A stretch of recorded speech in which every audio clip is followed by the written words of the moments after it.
more than 25% of the world population is now in quarantine. The economy is heading towards a deep recession. The priority is now to avoid the collapse of healthcare systems, but it is important to start thinking ahead about post-peak scenarios, taking into account the fact that the vaccine will not be available for at least 1.5 years. For this reason, with colleagues from Italian and foreign universities, we have developed a step-by-step transition proposal to be implemented after the epidemic peak. This proposal is based on the evidence that healthy individuals between the age of 20 and 49 have mortality rates near zero.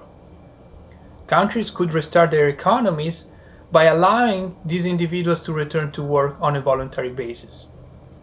The number of people returning to work will be regulated in staggered groups to avoid saturating the hospitals again.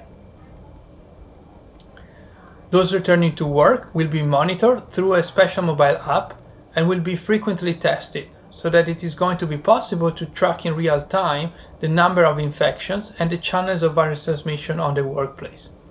This information is going to be crucial to reorganize work in a way that minimizes the spread of the virus.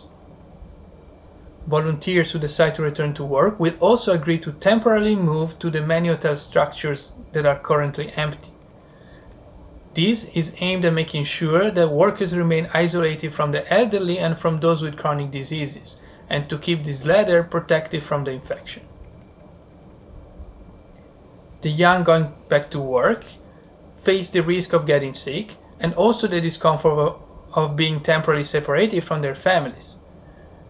They should therefore be incentivized, for example by allowing them to participate in the profits of their companies and by subsidizing their earnings with a significant tax cut.